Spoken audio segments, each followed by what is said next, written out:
Bonjour à toutes et à tous et bienvenue dans cette capsule partie 1 qui s'appelle Mais quelle histoire! Alors voyez, j'ai planté le décor, une belle bibliothèque gardienne de notre histoire et on va en parler. Avant toute chose, je vous remercie pour vos pouces, je vous remercie pour les inscriptions. Il y a beaucoup de gens qui s'inscrivent en ce moment et je suis très contente. Et je vous souhaite vraiment la bienvenue. Et ça me donne encore plus envie de traiter des sujets voilà, qui, des fois décoiffent, des fois non. Mais je pense qu'aujourd'hui, j'ai décidé de faire une petite série décoiffante sur l'histoire. Cette série s'inscrit aussi dans ce que j'avais annoncé, nos croyances, hein, parce que voilà, l'histoire, comme je vais le dire, c'est un ensemble de croyances pour qui, pourquoi, comment. C'est ce qu'on va regarder dans cette première partie. Je ne vous citerai pas de choses, je vais vous expliquer pourquoi. En fait, je vais le faire tout de suite. Je vous explique pourquoi je ne vous cite pas par exemple, non, mais l'histoire de ça, c'est faux et c'est celle-là qui est vraie. Parce que mon propos, c'est justement d'expliquer que l'histoire, ça a été choisi pour nous, pour qu'on puisse croire des choses qui allaient dans le sens de ce qu'on voulait nous faire croire, c'est-à-dire de comment on voulait nous maîtriser en tant qu'humanité, comment on voulait nous orienter. Et donc, il est hors de question, premièrement, de reprendre le contre-pied, parce que c'est tout simplement une autre façon de... euh, ça ne résoudra strictement rien. L'objectif d'examiner nos croyances, alors on commence par l'histoire, c'est d'ouvrir notre esprit, c'est pas de refaire une autre croyance, c'est pas de... Parce que sinon, on retombe exactement dans le même paradigme que celui dans lequel on a vécu, c'est-à-dire, il faut des croyances pour que ma vie fonctionne bien, il faut que je croie en quelque chose. C'est ça qu'on est en train de déconstruire pour finalement retirer les couches et accéder quelque part à notre vérité, à ce que j'appelle aussi notre conscience, à la connaissance, mais la connaissance à un niveau bien supérieur et probablement bien plus étendu, du moins c'est ce que je perçois, bien plus étendu que ce qu'on a comme connaissance actuellement. Donc, pardon, donc on aborde ce côté de l'histoire en premier parce que je pense que même si c'est pas la chose qui m'est venue à l'esprit en premier lieu, ça a quand même des traces épouvantables. Je ne sais pas, parmi vous, je ne sais pas qui a aimé l'histoire à l'école, peut-être que oui, peut-être que non. Moi, je détestais ça me gonflait. Et pourquoi? Eh bien, parce que examinons un petit peu ce qu'on nous a appris, puisque en fait, l'histoire, c'est quelque chose qu'on nous a appris. On l'a appris par les médias ou par l'école ou par oui, ce que racontent les médias, la famille, etc. Bon, toutes ces histoires-là. Mais l'histoire se résume dans ce qu'on nous raconte. Je le lis, excusez-moi. Ça se résume à l'histoire de conflits, de guerres, de conquêtes en tout genre, etc. C'est à peu près tout ce qu'on apprend de l'histoire. Un tel s'est battu contre un tel, il a conquis tel territoire, il y a eu des alliances qui se sont faites pour remettre deux territoires ensemble. Ça n'est que de comment? Ça n'est que de la violence en fait. L'histoire qu'on nous enseigne n'est que de la violence. Alors, ça a des conséquences parce que ça nous oblige à croire que c'est notre nature humaine.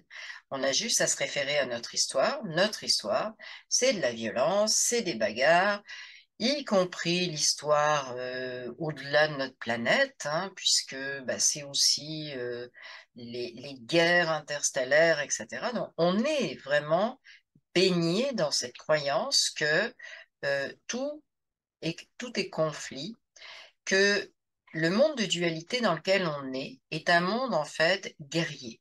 est un monde de conquête dans lequel il y en a un qui doit avoir raison, oui, parce que ça a des conséquences, l'autre doit avoir tort, etc.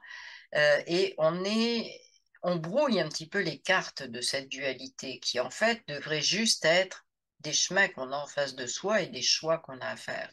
Et pas toujours de dire je rejoins le gagnant, le perdant, si je suis là. Enfin bref, on nous a lavé le cerveau avec ces histoires de conquête, de guerre, au point que beaucoup de gens pensent que ça fait partie de la nature humaine. Je suis désolée, mais je trouve ça ahurissant.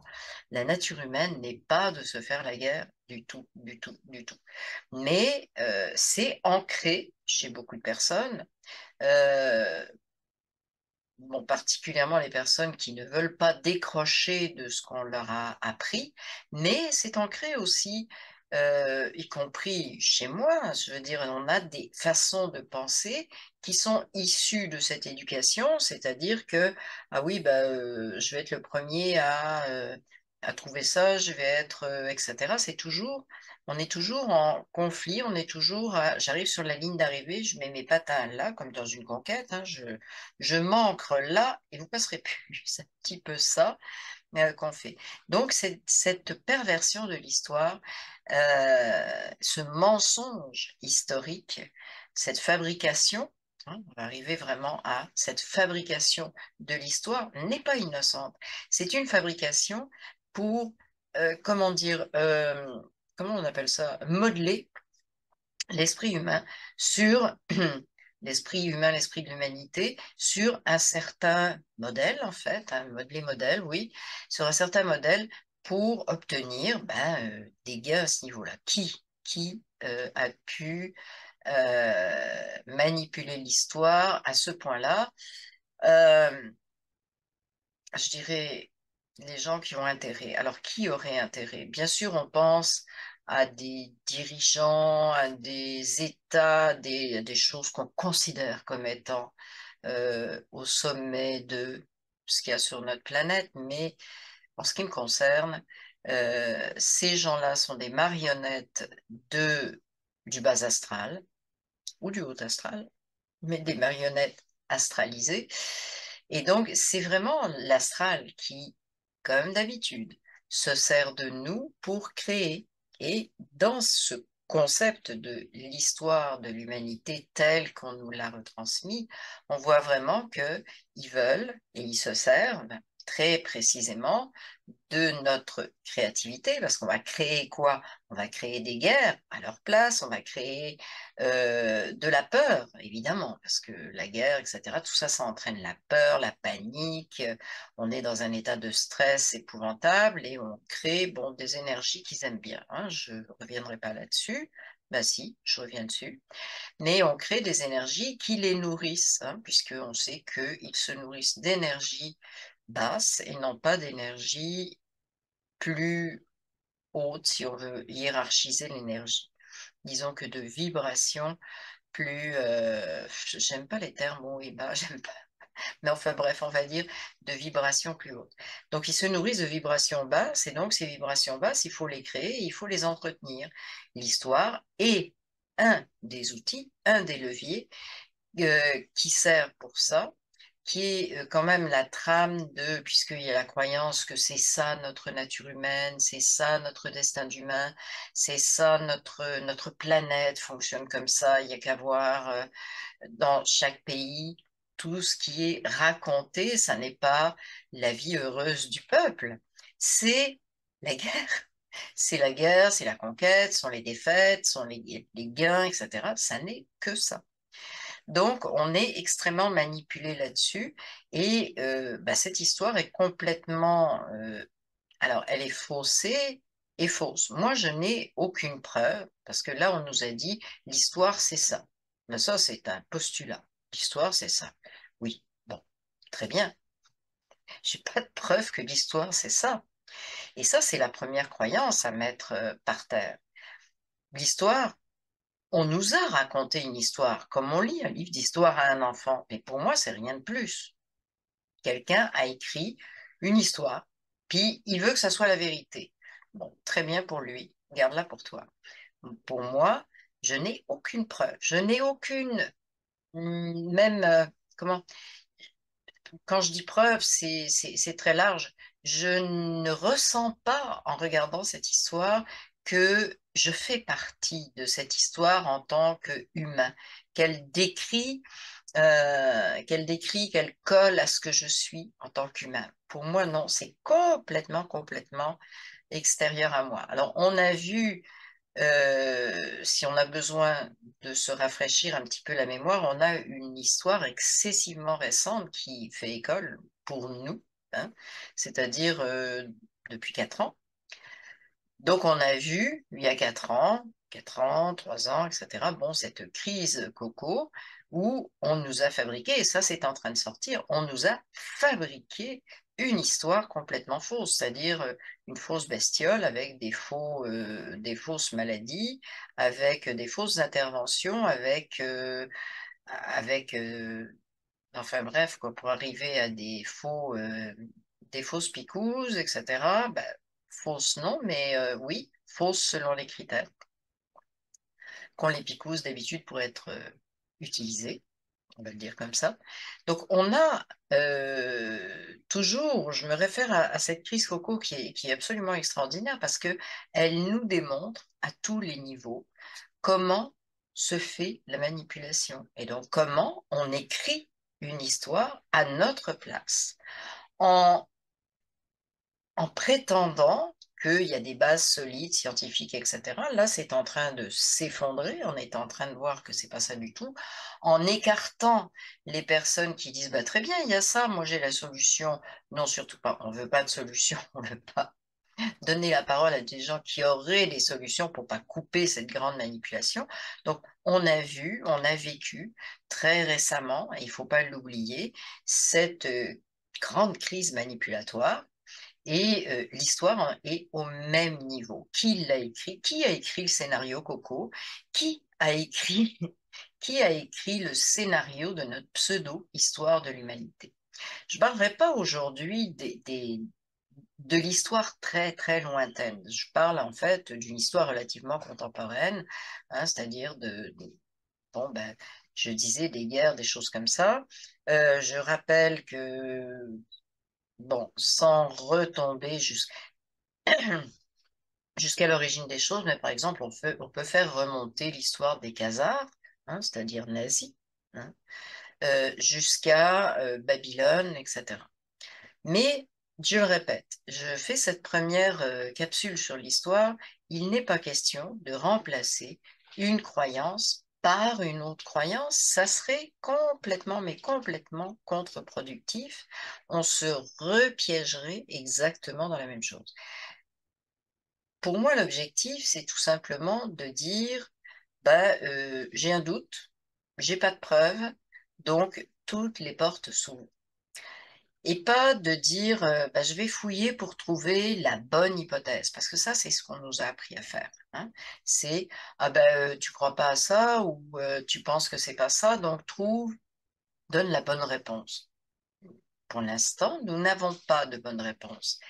Et c'est très intéressant de vivre aussi sur cette espèce de questionnement, d'ouverture en fait, d'arrêter de toujours avoir la réponse définitive, c'est ça, etc. Parce que ça nous bloque aussi, ça nous empêche d'avoir l'esprit ouvert pour avoir toujours quelque chose de nouveau, surprenant, d'avoir une compréhension qui nous arrive tout d'un coup, qui est complètement à l'envers de ce qu'on avait cru ou su ou cru savoir depuis très longtemps.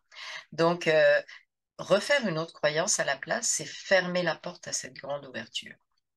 Après, cette histoire, telle qu'on nous l'a enseignée, a un impact sur euh, la façon dont on se voit, euh, dont certains se voient en tant qu'humanité, hein, je l'ai dit, donc toujours une humanité de, de guerriers, de premiers, de compétition, de tout ce qu'on veut. Tout ça, et bâti là-dessus comme si c'était une vérité absolue, et l'histoire sert à ça, à nous expliquer que c'est la vérité absolue de ce qu'est la nature humaine, ce qui n'a rien à voir du tout avec ça. Donc, voilà ce que je voulais vraiment, vraiment dire. Je pense que je ferai un petit tour dans la partie 2 sur différentes hypothèses, mais plus éloignées. Je n'irai pas m'amuser à chercher l'histoire de Louis XIV, savoir si j'en ai rien à foutre de ça. Mais il y a des hypothèses qui sont intéressantes et je voulais juste mettre cette base-là à tout. En fait, le travail qu'on doit faire sur nos croyances, c'est que on examine d'autres hypothèses. Et quand on examine d'autres hypothèses sans reformuler une croyance absolue, à ce moment-là, on a d'autres hypothèses qui vont venir. Ce que je veux dire, c'est que une ouverture, ça reste une ouverture. Dès qu'on ouvre euh, le champ des possibles, on va l'appeler comme ça, c'est un joli terme.